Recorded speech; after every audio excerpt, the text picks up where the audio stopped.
এই মুহূর্তে তো ঈদ শেষ, তো অবশ্যই আবার সবাই নতুন করে অবশ্যই ইতালি ভিসার ব্যাপারে আপনারা আবার ব্যস্ত হয়ে যাবেন। রাস্তা কবে বের হবে, কবে ইতালিতে আসবো, কবে স্বপ্নের দেশ আসার ইচ্ছা পূরণ হবে। তো যাই হোক, শীত শেষে গ্রীষ্ম আসে, আর গ্রীষ্মের পরেই তো আবার যাতাই বসন্ত হয়তো। তো যেটা বলছিলাম, সবাইকে ঈদ মুবারক, ঈদের অনেক অনেক শুভেচ্ছা। তো আজকে কয়েকটি আপডেট জানাবো, যদিও আমি 2 দিন যাবত ভিডিও আপলোড করতে পারিনি, আপনারা জানেন। প্রাথমিক অবস্থায় বাংলাদেশে ঈদ ছিল, তার আগের দিন আমাদের এখানে ঈদ হয়ে গেছে গত পরশু দিন। তো সাময়িক ব্যস্ততার কারণে আসলে ভিডিও আপলোড করতে পারিনি। তো যাই হোক, কথায় ফেরা যাক। অবশ্যই যারা ইতালি ভিসার আবেদন করেছেন তাদের জন্য কয়েকটা গুরুত্বপূর্ণ নিউজ দিই। প্রথম নিউজ হচ্ছে এটি যে, যদি বলেন যে আপাতত নুরাস্তা কেমন বের হচ্ছে, তাহলে পরে আমি বলবো একদম সীমিত। তো বাই দা ওয়ে, আমি Shakib Khan Rocky, Sky Europe, Italy Milan থেকে। এই মুহূর্তে ইউটিউব এবং ফেসবুক পেজ থেকে যারা দেখছেন প্রত্যেককে স্বাগতম। বরাবরই বলে দিচ্ছি, আমার অরিজিনাল লিঙ্ক শুধুমাত্র ইউটিউবের ডেসক্রিপশন বক্সে এবং কমেন্ট বক্সে সবার উপরে পিন করা থাকে, তাই দয়া করে ফেক পেজ থেকে সাবধান। এবং ফেসবুক পেজ থেকে যদি ভিডিওটি ভালো লাগে শেয়ার করতে ভুলবেন না। তো যাই হোক, যেটা বলছিলাম যে ইতালিতে কিন্তু এই মুহূর্তে নুরাস্তা বের হচ্ছে খুবই কম। অনেক সময় অনেক কিছু হয়ে থাকে, বিশেষ করে বাংলাদেশিদের জন্য যে পরিস্থিতিটা এতটা খারাপ হয়ে গেছে যেটা বলার বাইরে। অর্থাৎ নুরাস্তা পাওয়ার পরেও জমা দিতে ভয় পাচ্ছে ভিএফএস গ্লোবালে, কারণ ভিএফএস গ্লোবাল না দিচ্ছে অ্যাপয়েন্টমেন্ট, না দিচ্ছে ভিসা।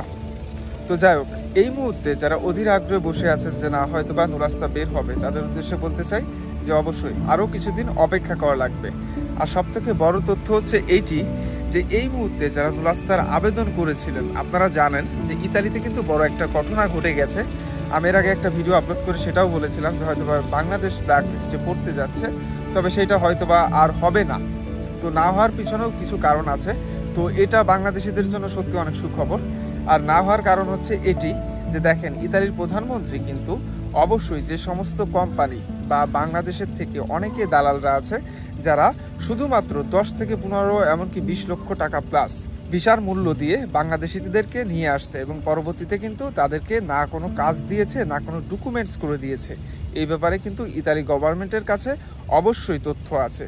তো জর্জা মেলোনি, ইতালির প্রধানমন্ত্রী, উনি বলেছেন যে অবশ্যই এই বিষয়ে অবশ্যই একটি অনুসন্ধান চালানো হবে। অর্থাৎ যারা বাংলাদেশ থেকে লোক আনার পরও না ডকুমেন্ট করে দিয়েছে, না কাজ দিয়েছে, তো অবশ্যই তাদের ব্যাপারে কিন্তু একটা গুরুত্বপূর্ণ সিদ্ধান্ত নেবে। অবশ্যই খুব দ্রুতই হয়তো বা এটি শুরু হবে। তো বিশেষ করে যারা এখন পর্যন্ত নুরাস্তার আবেদন করার পরও ভিসা পাননি, এটি তাদের জন্য হয়তো বা বর্তমান পরিস্থিতিতে খুবই একটা ভালো ব্যাপার।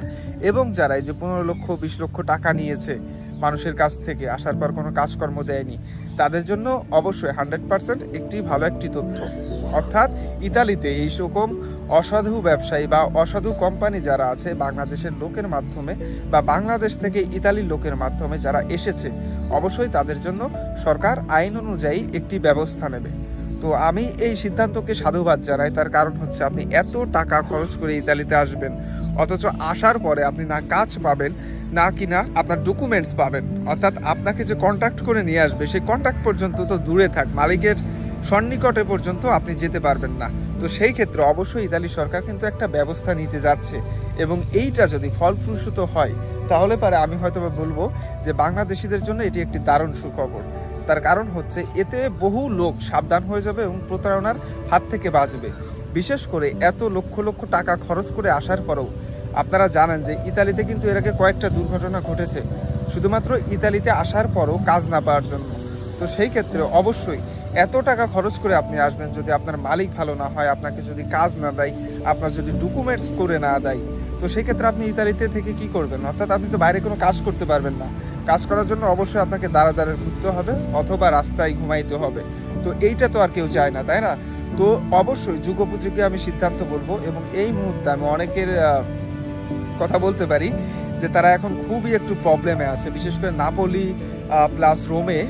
আপনারা জানেন যে নাপোলি এবং রোম থেকে কিন্তু প্রচুর পরিমাণে এরকম প্রতারিত হয়েছেন।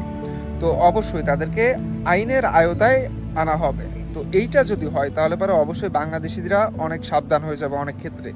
তো এখন পর্যন্ত যারা এই মুহূর্তে নুরাস্তা পাননি, আমি বারবার বলছি ভিএফএস গ্লোবাল নিয়ে যেহেতু একটা প্রবলেম চলছে, তো সেই ক্ষেত্রে অবশ্যই একটু সতর্কতা বা সাবধানতা অবলম্বন করবেন, তাহলে পরে হয়তোবা আপনি বাঁচতে পারবেন। তার কারণ হচ্ছে নুরাস্তা বের হচ্ছে কিন্তু আপনার ভিএফএস গ্লোবাল অ্যাপয়েন্টমেন্ট দিচ্ছে না বা অরিজিনাল হওয়ার সত্ত্বেও রিজেক্ট করে দিচ্ছে। তো যেহেতু একটা সময় সাপেক্ষে সব কিছু পরিবর্তনশীল, তাহলে পরে অবশ্যই অপেক্ষা করাটাই আমার মনে হয় সব থেকে ভালো। এবং অবশ্যই ফেক নুরাস্তায় যেহেতু বাংলাদেশ হয়ে গেছে এখন, তাই যারা বিশেষ করে ইতালির আবেদন করার পরেই বা সাথে সাথে টাকা দেওয়ার কথা বলে যে 5 লক্ষ 10 লক্ষ দিয়ে দাও, তারা একটু সতর্ক থাকবেন। তো ধন্যবাদ, আজকের মতো এটুকুই, দেখা হবে নতুন কোনো ভিডিওতে।